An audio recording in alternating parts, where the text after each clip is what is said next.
আলাইকুম। তো স্টার কীভাবে সেল করবেন আমি প্রসেসটা দেখায় দেই। আসলে আপনারা আমাকে গিফট হিসেবে পাঠাতে পারেন। গিফট হিসেবে পাঠালে আমার লাভ, হ্যাঁ? মানে আমার লাভ বলতে আমি এখান থেকে ইনস্ট্যান্টলি পেয়ে যাচ্ছি। আমি কালকেই সেল করতে পারবো চাইলে। বাট আপনারা যদি আমার চ্যানেলে দেন সেই ক্ষেত্রে আমি সেল করতে পারবো। আমার মানে 21 দিন এখানে ওয়েট করতে হবে। 21 দিন পর আমি এটা সেল করতে পারবো। আর আমাকে যদি গিফট করে পাঠান, প্রতি গিফটের জন্য আপনার ওখান থেকে 5টা 6টা 7টা 10টা এমনকি 15টা 20টা পর্যন্ত স্টার কেটে রাখবে। সো আপনাদের এখানে মোটামুটি ভালো একটা লস যাবে। আমি চাচ্ছি না আপনাদের লস যাক। এখন আপনারা কীভাবে স্টার সেল করবেন দেখেন, অনেকেই মেসেজ করছেন স্টার সেল করতে পারতেছেন না। হ্যাঁ, আমি স্টার সেলের বিষয়টা দেখাই দিই। দেখেন, আমি আমার এই যে এর উপরে আমার পোস্টের উপরে আমার চ্যানেলে চলে আসবেন। আসার পর পোস্টের উপরে একটা হালকা ক্লিক দিবেন, দেখবেন যেখানে স্টার চলে আসছে না, স্টারের উপর চাপ দিয়ে ধরবেন।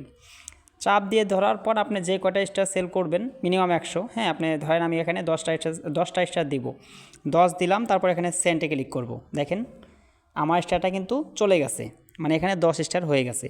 তো এরকমভাবেই সেল প্রসেস। আপনি এখানে যে কয়টা পাঠাবেন এটা একটা স্ক্রিনশট নেবেন, নিয়ে আপনার ইউজার নেম সহ আমাকে সাবমিট করে রাখবেন। যেখানে আমার যেখানে দেখেন আমার দেওয়া আছে, চ্যানেল কী বলে আইডি দেওয়া আছে, এখানে সাবমিট করে রাখবেন। এখন দেখেন, আচ্ছা আপনাদের আমি আরেকটা বিষয় দেখাই। দেখেন এই মুহূর্তে, হ্যাঁ এই মুহূর্তে আমার এখানে মেসেজ আছে হলো 203টা। এখন আমি অনেকেই চায় যে মেসেজ করার সাথে সাথে আমি রিপ্লাই করি। দেখেন আমি চাইলেও কিন্তু মানে আমি যত সম্ভব চেষ্টা করি আপনাদের ফার্স্ট রিপ্লাই করার, বাট এখানে হিউজ মেসেজ, মানে কিছু কিছু পোলাইফোন তো এমনিই 4-5টা আইডিতে মেসেজ করে রাখে।